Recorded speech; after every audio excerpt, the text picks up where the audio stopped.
বিসমিল্লাহ পড়বা। বিসমিল্লাহির রহমানির রহিম। 2 রাকাত নামাজ পড়বা তোমরা স্বামী স্ত্রী।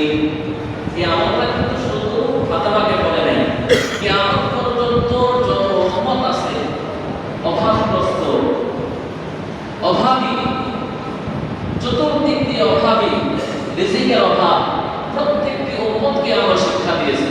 যারা এই আমলটা করবে আল্লাহ তাদেরকে সম্মানের সাথে রিজিকের ব্যবস্থা করবে। নবী সাল্লাল্লাহু আলাইহি সাল্লাম বলে, ফাতেমা তোমরা স্বামী স্ত্রী রাতে দিনে 2 জন নামাজে দাঁড়ায় যাইবা, 2 রাকাত নামাজ পড়বা। সালাতুল হাজত নিয়ত করে 2 রাকাত নামাজ, সালাতুল হাজত নামাজের নিয়ত করে তোমরা 2 রাকাত নামাজ পড়বা। 2 রাকাত নামাজ পড়ে বলবা বিসমিল্লাহির রহমানির রহিম। ইয়া আউয়ালাল আউয়ালিন ইয়া আখিরাল আখিরিন ইয়া যাল কুওয়াতাল মাতিন ইয়া রাহিমাল মাসাকিন ইয়া আরহামার রাহিমিন।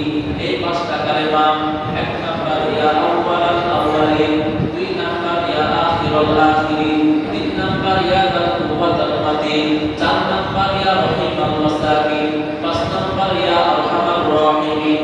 এই 5টা কালেমা তোমরা পড়বা। পড়ার পরে 2 হাত উঠায়া আল্লাহর কাছে দোয়া করবা।